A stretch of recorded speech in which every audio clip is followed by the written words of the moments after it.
এই মেয়েটাকে রাস্তায় গাড়িতে থাকা ছেলেটা বাজে প্রস্তাব দেয়। মেয়েটা তার কথায় রাজি হয় না, তাই ছেলেটা তাকে অনেক টাকার অফার করছিল। কিন্তু তখন এখানে এই মেয়েটির বয়ফ্রেন্ড স্কুটি নিয়ে আসে, তাই মেয়েটা ছেলেটাকে চুপ করিয়ে তার স্কুটিতে উঠে। কিন্তু তারপরেও এই ছেলেটাও অফার করতেই ছিল, এজন্য মেয়েটির বয়ফ্রেন্ড তার উপর রেগে যায়।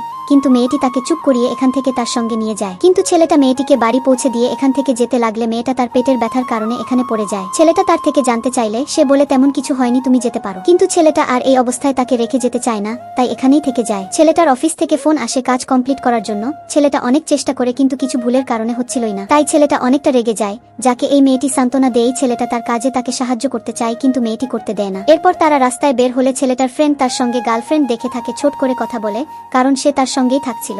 কিন্তু মেয়েটি তাদের বলে যে তেমন কিছু না, আমি একটু অসুস্থ তাই আমার সেবা করছে। যেটা শুনে এরা তাকে নিয়ে আরো বেশি হাসাহাসি করে এখান থেকে চলে যায়। যার পর মেয়েটি যখন তার মায়ের সঙ্গে কথা বলছিল, তখনও এই ছেলেটা তার ব্যাপারে কথা বলতে শুনে সে এখান থেকে চলে যেতে চায়, কিন্তু এই মেয়েটি তাকে যেতে দেয় না। আগের দিন ছেলেটা অফিসে ফাইল কমপ্লিট না করতে পারায় তার বস তাকে অনেক বকাবকি করে। যে রাগ এই ছেলেটা রাতে তার গার্লফ্রেন্ডকে দেখায়, এমনকি এক সময় তাকে ছেড়ে চলেও যায়।